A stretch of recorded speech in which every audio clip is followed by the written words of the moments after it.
ఈరోజు మనం చెప్పుకునే నీతి కథ ఎలుగుబంటి కోన. అనగనగా ఓ అడవి. అక్కడ సింహంతో పాటు అన్ని రకాల జంతువులు జీవిస్తున్నా అడవికి రాజు మాత్రం ఎలుగుబంటే. ఓ రోజు ఆ అడవికి పక్క వనం నుంచి నక్క వచ్చింది. అది ఎలుగుబంటిని కలిసి, నేను మా మృగరాజు ఆజ్ఞతో ఇక్కడికి వచ్చాను.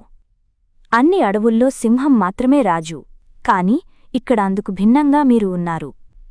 అందుకే ఒకసారి ఇక్కడ మీ పాలనా తీరును చూసి రమ్మని పంపారు అంది నక్క. మిత్రమా, మీరు మాకు అతిథి. మీకు ఇష్టం వచ్చినన్ని రోజులు ఇక్కడే ఉండండి. మా పాలనా పద్ధతులు పరిశీలించండి అంది ఎలుగుబంటి. తరువాత నక్కకు అవసరమైన ఏర్పాట్లు చేయమని సింహాన్ని ఆదేశించింది. మరుసటి రోజు నక్క సింహంతో, అడవికి రాజుగా ఎలుగుబంటి ఉండటమేంటి? మీకు ఈ అడవిని పాలించాలనే ఆశ ఉంటే నాకు చెప్పండి. ఆ విషయాన్ని మా మృగరాజుకు తెలియచేసి మీ కోరిక నెరవేరుస్తా అంది. ఇంతలో ఒక కాకి వచ్చి సింహం చెవిలో ఏదో చెప్పింది. అప్పుడు సింహం నక్కతో, నీ సంగతి ఇప్పుడే తెలిసింది. నువ్వు పక్క అడవిలోని జంతువుల మధ్య గొడవలు సృష్టించి నీ పబ్బం గడుపుకొనేదానివి. నీ నిజస్వరూపం తెలిసి మీ మృగరాజు తరిమేస్తే ఇక్కడికి వచ్చావు. నీలాంటి వాళ్లకు ఇక్కడ చోటులేదు.